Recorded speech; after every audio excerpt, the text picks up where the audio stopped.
Hi, Hi, I'm Nikita I'm Pooja. and welcome to Let's pour and ponder.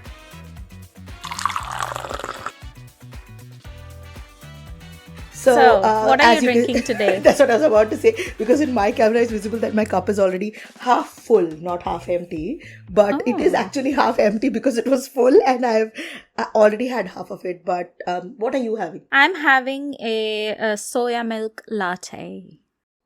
Soya milk latte. Ooh. I think I recently had a conversation with someone who said that soya milk is tasty and I should try it because it doesn't require Was that any... me? No. If it was you, I would have remembered it was you. Soya milk is tasty and, I should try it with coffee. But I'm having English tea, which Cool. is pouring a boiling water on a tea bag with sugar and then adding a splash of milk that I learned at your house because now I realize it's a very quick way to make something. To make tea. And isme malai nahi aati.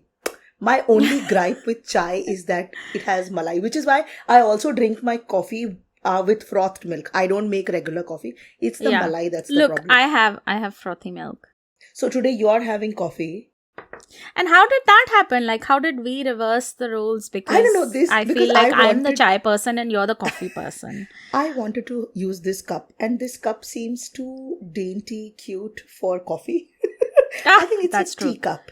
It's a tea And cup. you can't so fit have- enough in it, is it? Mm-mm.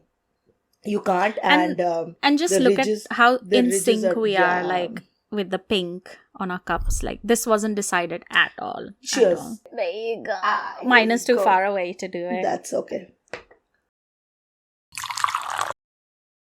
Okay, so today we are talking about social media and influencer culture and something called influenzas.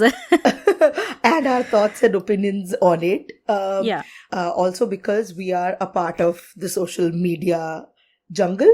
Is that what it's called? Or the social Yeah, media why world. not? Our lives are intertwined with this, and we kind of see both aspects of it because are we micro influencers? Is that what I category think we fall so. into? Yeah, that's what I would Which be. means yeah. we are also consuming a lot of content that big influencers and creators share, right? We have this perspective of being on one end where we are creating stuff for an audience.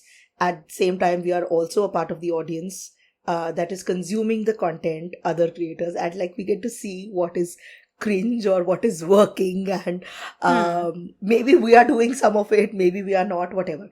But I think this first begs the question because I use these terms already.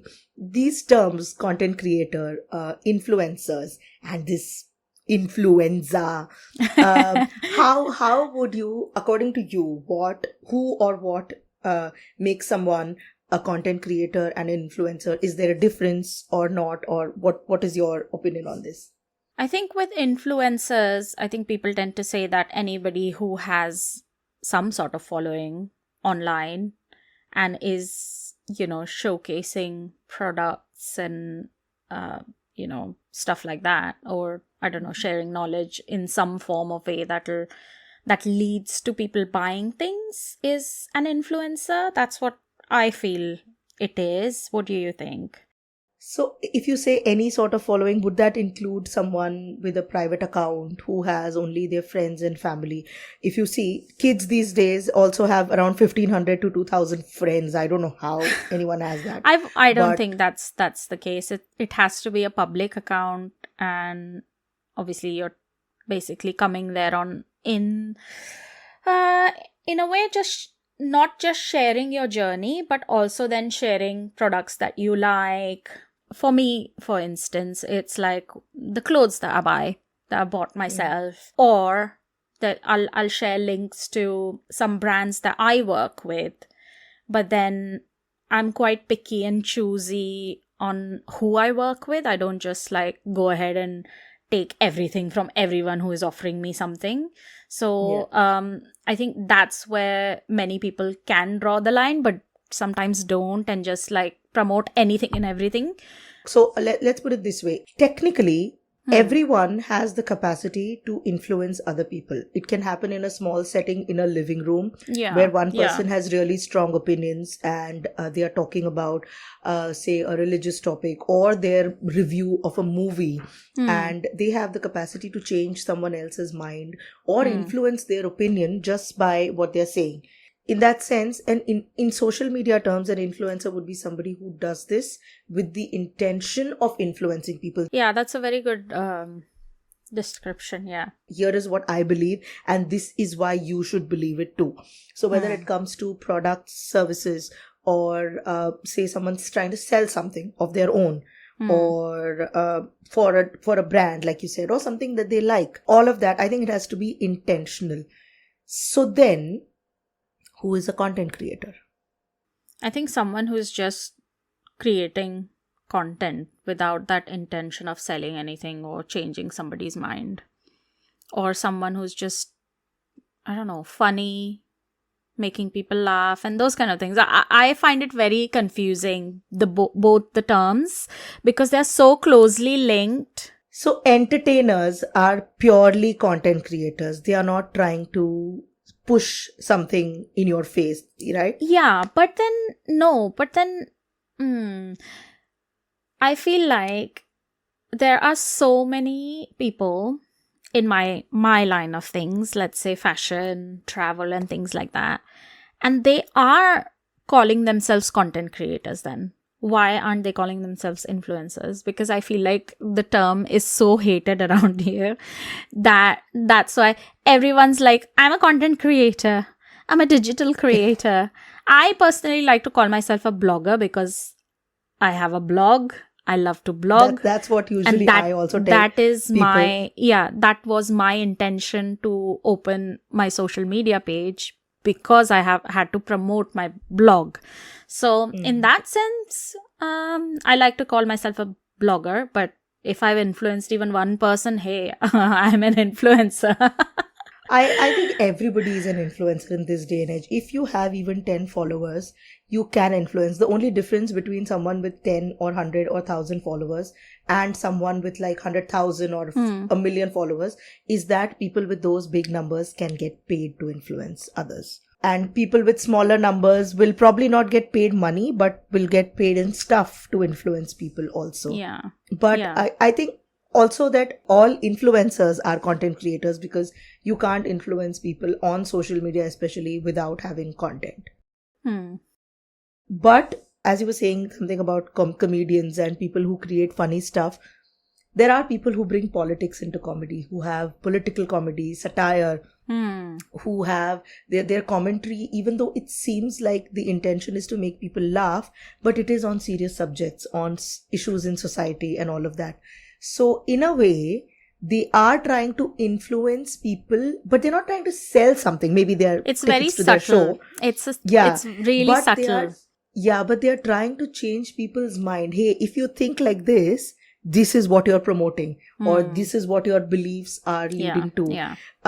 So I think they are also influencing in some way, but yeah, they're not doing it with the intention of. I think it's a thin line. Even I'm getting confused now when I'm saying this, because they both seem to fit in both categories. But then let's move on to influenzas now. Oh God, I think it's the most. It is because of these influenzas that most online create. I think today, even if a family with no intention of recording things for social media goes out on the street and tries to take a picture of themselves doing something, people are going to judge them because they think they are doing it for social media. That is what influencers have done. Who are influencers, according to you? I think these are the badly behaved influencers who feel like they are entitled, who would not like. I mean, even I go out and shoot publicly, like on streets and nice buildings, in front of nice buildings. But when I go on holiday and when I look at if there's a lot of crowd, I will not fight for a spot to be like disregard everybody else and just go and take a lot of time taking pictures and things like that. I would then maybe find creative ways to take pictures. Go few streets away and find a quieter street that still has that building in the background or something like that. But or just wait for the people who are actually there, or actually wake up at 5 a.m. and then go and do it when it's empty. So it's like a lot of people feel entitled just because they have, like, I don't know, 100K following or something like that. They'll just start doing that, and it's like it's somehow it has created a bad name for the rest of us. And I think entitled people have made it bad or made things worse for everyone. Entitled people everywhere. There are entitled family members, there are entitled customers who walk into a store and think they can treat staff badly. But I think influencers are now out there everywhere, because everything is an opportunity for content. You go to a restaurant, it's an opportunity for content. You are on a walk, it's an opportunity for content. You're sitting at home, it's an opportunity for content. The only problem is that when you're out in public, there are millions of other people out there as well. Yeah. So if there are so many people out there, why does your need to create content take priority over everyone else's need to just be there and enjoy the same things they want to enjoy while you want to film or record or shoot or take pictures? I think that is where and there are people who do that, right? Because there's a video of this, I think she was this girl who was in front of the underground who wanted to take a picture of the train passing right behind her. Yeah. Okay. And people kept getting in front of her and the camera. And she made a face as you would, passed. Because people are in a hurry, and you're filming at a busy spot. Just either don't do it or do it at a time when it's empty. Get up early. Is it ever empty? But it can be late in the night. Okay. You just have to find out. Sometimes you feel like, oh my God, I need that perfect shot, but you don't really.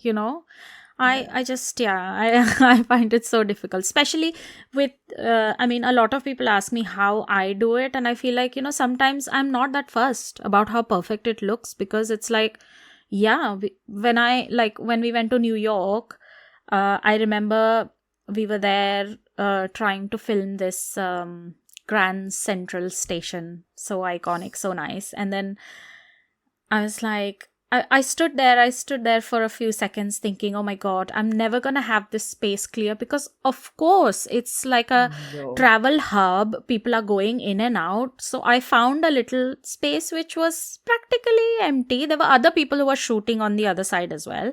So I just thought, okay, I don't want to come in anybody's way. So I found a little space. And I shot like little videos, like small clips where I tried not to be in people's way, and then just shot a lot of the ceiling and other things where you don't disturb anybody and you're not like getting in anybody's way, because that's so annoying. There are so many AI features now that help you just erase any background crowd. Yeah. And if you're really that keen on having that perfect shot, take it and pay for these pro features and just get your clean shot that you want. Yeah. I personally feel like why is everybody trying to sell you that perfect picture? Why? Because it's never ever going to be like this. What even you in see reality, on social, you're never going to see an empty tourist spot ever. Yes, you would appreciate amazing pictures, amazing photography. That's your skill. That's fantastic. But even in videos, like I've shot with so many different content creators as well, and I've slowly now started to stop, collaborating a lot, because I feel like sometimes, people want to be perfect, and I feel like, oh my God, I can't do 10 takes of one single thing because your hair was out of place. Nobody really cares, because half of these people who are looking at your Instagram don't know how your hair actually should look. That is just you. So for me, I feel like it's fine. Come on, let's do it. What's your experience like with me? How many takes have we had to do? Come on, we've always been like 1 or 2 takes and done. And I love that. I think otherwise I wouldn't be in this room right now. You would be in that room because that's your own house. Like us together. So we want to talk about the social media gurus in that sense. So what do you think about them? The experts in social media. Don't you feel like everyone is an expert on something these days? So in my genre or niche, genre bola maine ye. In my niche of parenting, there are people who are trying to teach how to be a calm parent and how to address tantrums, and Hmm. and I guess a lot of this information is needed because we, as our generation of parents, we come Yeah. from a time when our parents were not aware of the fact that children have feelings, I guess.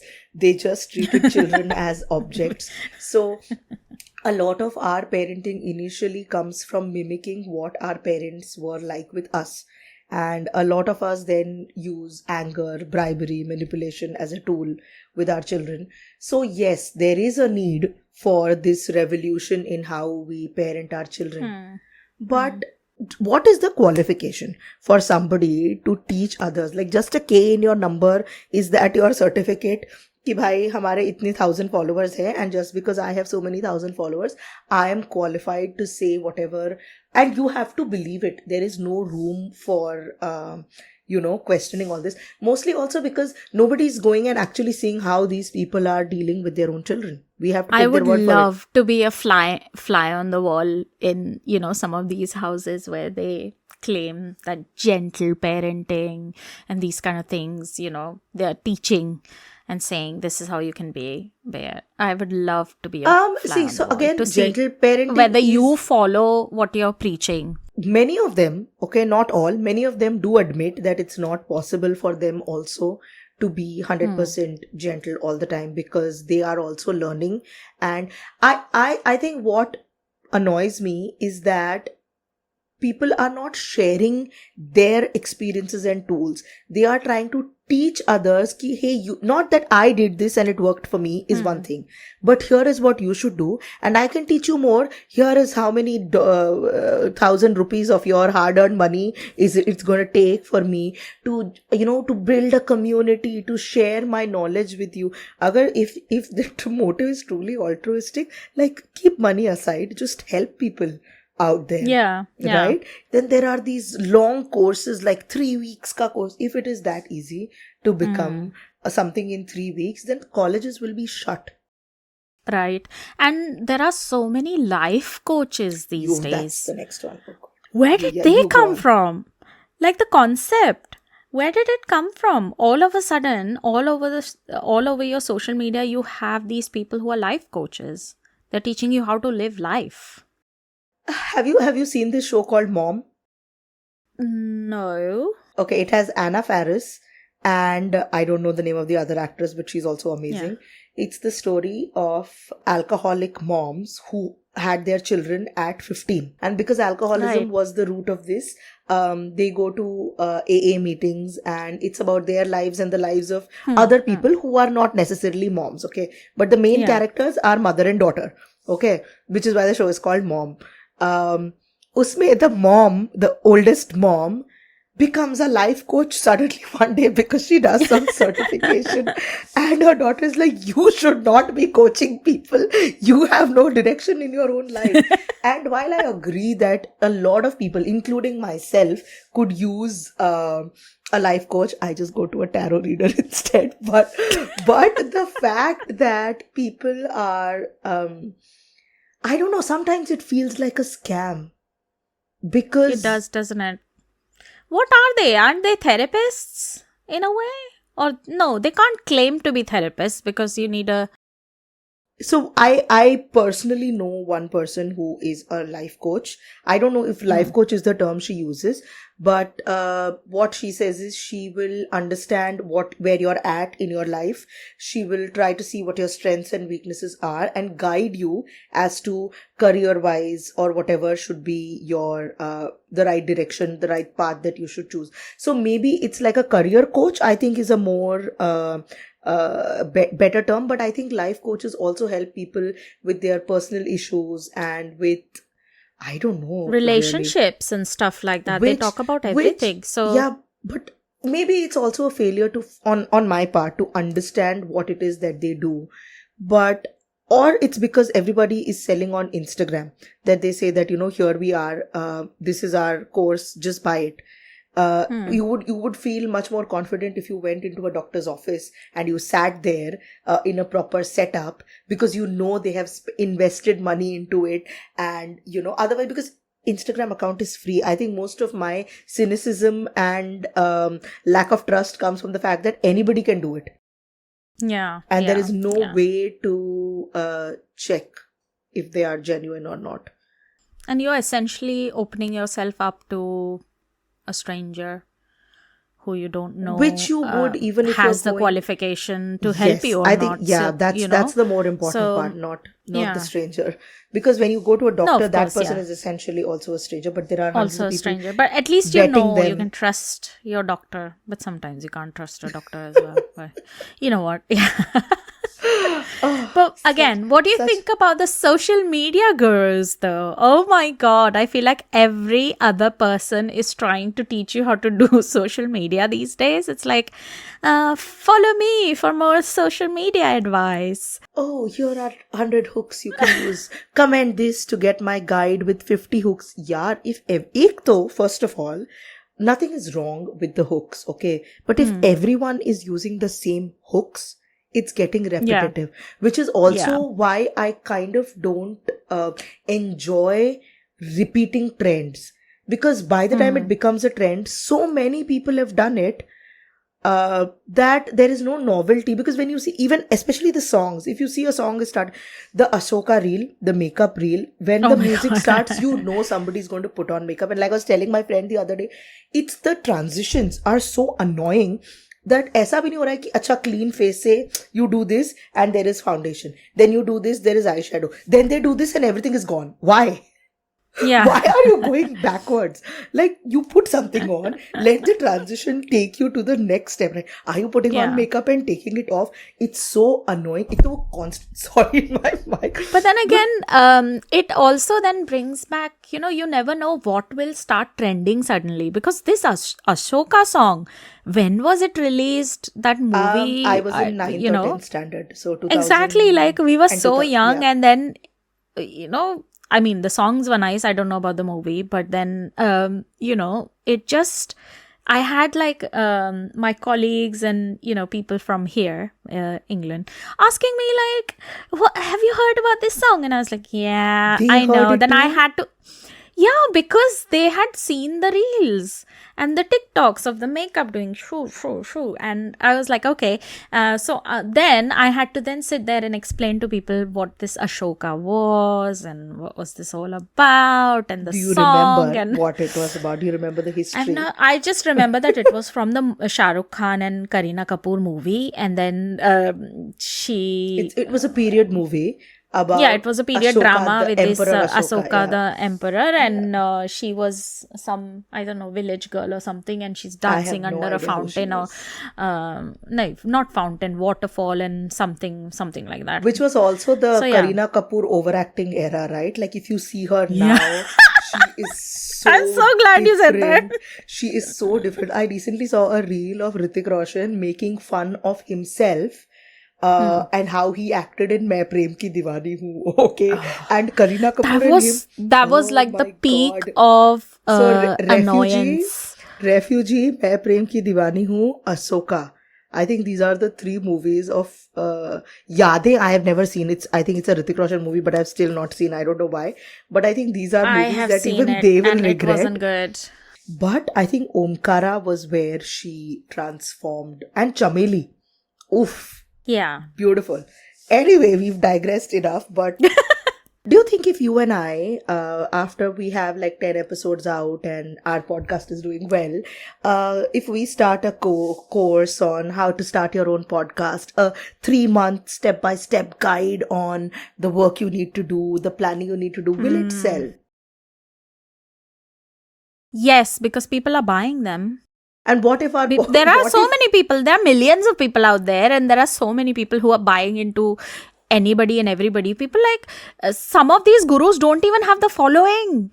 that they're claiming to, provide to other people. When you say So that there they are will- so many people out there, this reminds me of the time. Do you remember this lady? I will not name her, from our crafting era, who used to do Yeah. amazing quilling. It was an older woman, okay? She used to Yeah. do amazing quilling. And when I heard the amount of money she charged for a quilling course, it was, I think, 50 or 60,000 rupees. And I was like, सोने के paper से quilling कर रहे हो क्या? Like, what is this? Are you quilling with gold? And people paid money. They traveled from different parts of the country to Delhi to go see. And she was amazing. I am not doubting her capabilities at all. But I would never. I learned quilling on my own. Okay, by Yeah. reading books and by experimenting and trying and watching videos, whatever. But I think this, in a way, if you want to look at the bright side of things, this kind of reinforces my belief in that there is a market for everything. You just have true. to know how to reach the right audience. You can sell a chapati making course to a person who has never eaten chapati in their life, but you can make them want it. From how to आटा to grind करना भी सिखा देंगे कि भाई go get wheat and then literally चक्की पीसना सिखा देंगे. You just need to know how to smartly market that Yes. the shit out of that thing. I think That's that it. is where I That think is the thing. we should do a crash course So in guys, marketing. we I found. think personally for myself. I think we found our calling, and that'll be the next thing we do. So What watch is our out calling? Please for a enlighten course. me. I have no Watch idea. out for a course. What is our calling? Podcast course. Which I think is very, especially if it's doing well, our own podcast. Okay. Yeah. I think this will be episode, whatever number it is. Okay. Maybe it'll be too early to judge this because this will be one of our earlier episodes. But I think by episode 10 or 11, we should be in a good place to at least tell people that here is a startup app or a free webinar to join in or whatever. This is something we Yeah. could discuss, business ideas, sidebar, not on camera. Like, this is something we can explore. You One can of just the tell 100 guys ideas that that I we have. are not professionals at this yet. But see, that's the amazing thing about social media. You don't have to be a professional. You don't even have to Exactly, be yeah. educated. You just need to know how to sell something to someone. And you should have some level of knowledge on something. Yeah, true. That is all I think it needs. And a lot of people are doing it well. But yeah, it's not regulated. That is the problem, which is why anybody can do it. So we started talking and we have a lot to say. I think we spoke about a lot of things and we still have more to talk about, not just the topics that we already talked about, but a few other topics. So I feel like we'll do justice to this as a separate episode and combine it with more things that we realized while we were talking, Yeah. but we did not intend to talk about it. So I guess this is a wrap on this episode and it was fun. Yeah, thank you for joining in, and we hope that you'll come back again for our next episode. Please help us by liking, sharing, subscribing to our podcast, and Let us know what you guys thought of some of the things we discussed. Like, what is your opinion on influencers? Like, have you ever been wronged by an influencer out in the public? Probably who have. just got in your way and acted like you were the problem for just existing? Or what is your experience with social media gurus? Have you paid anybody for a course, or has that been a good experience or not? What do you think in general? Anything else? Pooja, you are a seasoned YouTuber. Please take the lead here. And don't forget to like and subscribe. Tell your friends about it if you like it. Yeah. Even if you don't, please tell your friends about it. Yeah, you can just listen to it and make fun of us. It's fine if that's what you Yeah, you know what? That's what your Yes, you want to vibe troll is. us. Please do, because why not? Like, we'll take it. Like, hit us with your worst. Thank you guys for sticking around if you did. Okay, Bye. this was fun. See you guys next time. Bye.